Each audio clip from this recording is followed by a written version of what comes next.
Hace unos días, en una conferencia, un viejo y brillante intelectual dijo que en este mundo de prisas, sustos, fake news, políticos mañosos y ciudadanos ingenuos cuando no ignorantes, los autócratas y los bandidos avanzan imparables.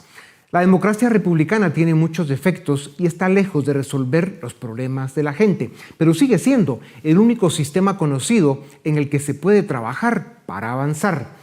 Los inventos populistas y autoritarios de izquierdas o derechas y todos los sismos que ha probado la humanidad a través de la historia, después de muchos dolores, nos regresaron siempre a la democracia, la división de poderes y la libertad como el sistema menos imperfecto y el único que le permite al ser humano preservar su dignidad. Para conversar sobre las amenazas que pesan sobre la democracia mexicana y sobre el futuro del segundo coloso de América Latina, les presento a Miguel Ángel Lara, licenciado en Relaciones Internacionales por el TEC de Monterrey, con máster y doctorado en política. Doctor Lara, bienvenido a Razón de Estado. ¿Qué les pasó a los mexicanos? Se están quedando sin país y no se enteran. ¿Dónde están las élites?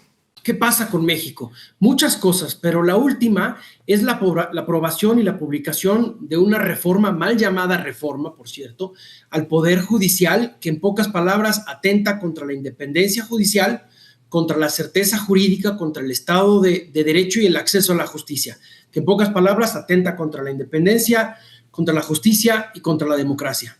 La reforma judicial que impulsó AMLO es criticada por izquierdas y derechas democráticas. ¿Qué consecuencias traerá para México esta reforma? Bueno, creo que son dos cosas, tiene un doble efecto. Primero, la reforma en sí misma es regresiva, porque si bien se dice que va a haber una elección popular de jueces, antes de esa elección va a haber una preselección política. Es decir, vamos a poder votar por candidatas y candidatos a jueces, pero solamente por quienes nos digan desde la política. Y dos, el celebrar elecciones abre incentivos para que estas personas puedan ser capturadas por distintos intereses políticos o de otros tintes más oscuros. Y dos, por eso hablaba de un doble efecto, la reforma en sí misma, la forma en que fue aprobada fue muy desaseada, hubo presión contra senadores de oposición, intimidación, se cerró el diálogo a los estudiantes, a la oposición, no se escuchó a Estados Unidos, Canadá, los principales socios comerciales, no se escuchó a abogadas y abogados, no se escuchó a especialistas, no se escuchó al propio Poder Judicial. Doctor Lara, ¿crees que está en peligro la democracia mexicana? Sí, sin duda. La democracia en México ha venido en declive en los últimos años, pero de los últimos baluartes de lo mismo, el Poder Judicial, para que una democracia, para que un país se pueda llamar democrático, tiene que tener un Poder Judicial independiente, donde las decisiones jurídicas se tomen a partir de la ley y no a partir de un interés político. Y esta reforma viene a atentar contra esto, porque ahora no tendremos jueces, sino políticos simulando ser jueces. Claro. Con su política de abrazos y no balazos, AMLO sale de la presidencia bajo sospechas de favorecer al narcotráfico. Él se va, pero la impresión es que seguirá al mando de Morena. ¿Qué influencia tendrán la corrupción y el narcotráfico en el Estado mexicano con esta reforma judicial y con AMLO al mando del aparato político del país? Sí, mira, con la reforma se dice que una de las intenciones es evitar la corrupción, pero desafortunadamente la reforma va a tener el efecto opuesto, porque para ser votado necesitas hacer campaña. Y tú para hacer campaña necesitas recursos, apoyos, patrocinios, favores y más para ganar. Entonces va a ser, te apoyo a ti, candidata a juez o juez, para ganar, pero a cambio tú me apoyas a mí. Así que la elección genera incentivos para que las decisiones sean presionadas.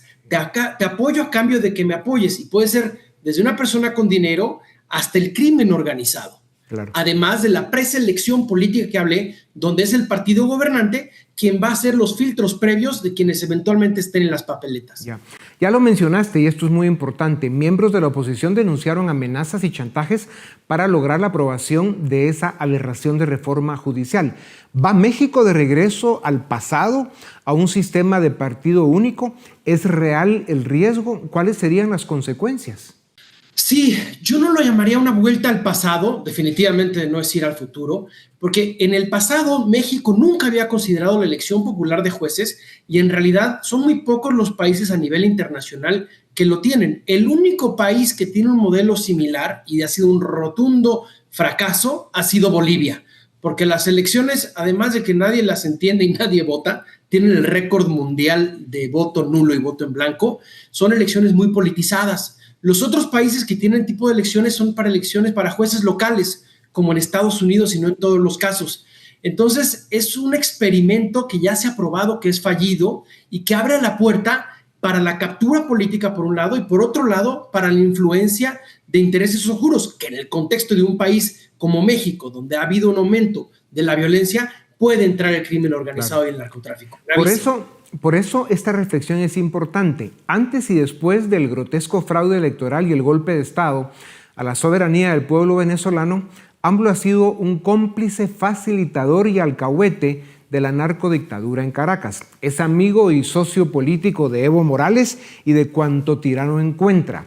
¿Es posible que AMLO, con el apoyo y padrinazgo chino-ruso-iraní, esté intentando implantar una narcodictadura con tacos al pastor y mucho picante para los vecinos del norte? No sé, me faltan elementos para dar una respuesta de eso, pero lo que puedo decir es, tenemos una frase en México, dime con quién te juntas y te diré quién eres. Y desafortunadamente ahora quienes han celebrado esta reforma no ha sido la Unión Europea, no ha sido Suecia, Noruega, Canadá, países a los que deberíamos de aspirar por su calidad de vida, de educación, de salud. Quienes han aplaudido esto han sido Cuba, Venezuela y Rusia. Son 3 países que reprimen a sus pueblos y donde sus pueblos han vivido hasta hambre y exilio por millones. Entonces, hay una esperanza, vienen las leyes secundarias y se tiene que presionar para que se rescate un poco del mérito que ya existe en la carrera judicial. Claro, y no hay que olvidar que China tiene la representación diplomática más grande del mundo en México. Atención con eso. Doctor Lara, a estas alturas es ingenuo pensar que Claudia Sheinbaum, presidenta electa, no está en toda la jugada de AMLO. ¿Qué opinas? Mira, todavía, como dices bien, es presidenta electa, todavía no es presidenta, eso será el 1 de octubre, donde se le va a colocar la banda presidencial y todo el peso simbólico y además el peso político, militar, económico que eso involucra. Ya siendo ungida como presidenta, yo espero y confío que tenga mayor grado de libertad y se puedan moderar algunas de estas reformas, porque al final del día no le conviene a México, porque hasta la inversión extranjera, el turismo y demás se están espantando y eso equivale a ingreso de dólares, equivale a empleos, claro. Equivale, en fin, ¿no? Entonces yo tengo esa esperanza que las cosas cambien a partir del 1 de octubre. Para terminar brevemente, doctor Lara, ¿será posible devolver a México a la senda de la democracia liberal y republicana? ¿Cuánto tiempo podría tomar y cómo se debe hacer? Yo digo que sí. Las mexicanas y los mexicanos no todos son apáticos.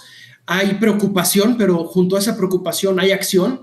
Hay medios de comunicación fuertes, hay una sociedad civil fuerte, hay gente que quiere tener un futuro en su país y pues se sigue haciendo de todo. Por eso mencionaba yo las leyes secundarias.